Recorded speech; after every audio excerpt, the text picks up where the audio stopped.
ಮೇಷರಾಶಿ. ಸಪ್ತಮಾಧಿಪತಿ ಸ್ವಲ್ಪ ದಾಂಗುಡಿಯಲ್ಲಿದ್ದಾನೆ, ಎಚ್ಚರಿಕೆ. ಮನೇಲಿ ಏನಾದರೂ ವಾತಾವರಣ, ಸ್ನೇಹಿತರು, ಪಾಲುದಾರಿಕೆ, ಸಂಗಾತಿ, ಮದುವೆ, ಡೈವರ್ಸು, ಕೋರ್ಟ್ ಕೇಸುಗಳು, ಭೂಮಿ ಕೇಸುಗಳು, ಲೀಗಲ್ ಮೆಸ್ಸುಗಳು ಏನಾದರೂ ಇದ್ರೆ ತುಂಬಾ ಜಾಗರೂಕತೆಯಿಂದ ಇರಲಿ.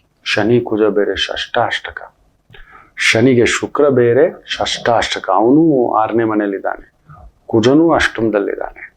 ಸೊ 100% ನಿಮ್ಮ ಕರ್ಮದ ಮೇಲೆ ಕೆಲವೊಂದು ಪ್ರಭಾವಗಳು ಬೀರತಕ್ಕಂಥದ್ದು, ವಿಪರೀತವಾಗಿ ಆಗತಕ್ಕಂಥದ್ದು ಆಗುತ್ತದೆ, ಈ ಎಚ್ಚರಿಕೆ. ಕುಜ ಅದ್ಭುತವಾಗಿ ಕುಳಿತಿದ್ದಾನೆ, ಸೂರ್ಯ ಬುಧ ಬ್ಯೂಟಿಫುಲ್, ಗೌರ್ಮೆಂಟು, ಸ್ವಂತ, ಲೇವಾದೇವಿ, ಕೊಡೋದು ತಗೊಳ್ಳೋದು, financing, technical, management adviser, insurance adviser, loan adviser, ಈ ರೀತಿಯ ವೃತ್ತಿ ಉದ್ಯೋಗ ಅತ್ಯದ್ಭುತ ಸಂಕೇತ ಆಗತಕ್ಕಂಥ ಒಂದು ವಾರ. ಆದರೆ ಸ್ತ್ರೀಯರಿಗೆ ಸಂಬಂಧಿತ ವೃತ್ತಿ ಉದ್ಯೋಗ, ಬಂಗಾರ, ಬೆಳ್ಳಿ, ಅಲಂಕಾರ, ಬಟ್ಟೆ, ಹೂವು, ಇವುಗಳಿಗೆ ಸಂಬಂಧಿತ ವೃತ್ತಿ ಉದ್ಯೋಗ, ವ್ಯವಹಾರ, ವ್ಯಾಪಾರ ಎಲ್ಲರಿಗೂ ಒಂದು ರೀತಿ ಎಳೆದಾಟ ಉಂಟು.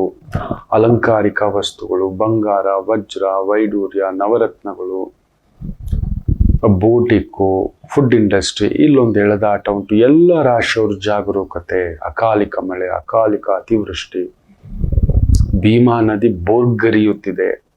ಹೇಳಿದ್ನಲ್ಲ, ಸ್ವಲ್ಪ ಎಚ್ಚರಿಕೆ. ನೆಗೆಟಿವ್ ಹೇಳೋಕೆ ನನಗೆ ಸ್ವಲ್ಪ ಯೋಚನೆ ಮಾಡಬೇಕು, ಏನಕ್ಕೆ ಹೇಳಬೇಕು, ಮೊದಲೇನೆ ಪುಟ್ಟ ಕಂದಮ್ಮಗಳು, ಎಲ್ಲೋ ಒಂದು ಬದುಕು, ಎಚ್ಚರಿಕೆ ತಗೋಬಿಡ್ತೀವ, ಬೇಡ ಬಿಡಿ, ದೊರೆಗೇ ತಪ್ಪಿದ್ದಲ್ಲ ದೊರೆಗೇ ಇಲ್ಲದ್ದು ಅನ್ನತಕ್ಕಂಥ ಒಂದು ಭಾವ. ಏನು ಯೋಚನೆ ಮಾಡಬೇಡಿ, ಆಯ್ತಾ?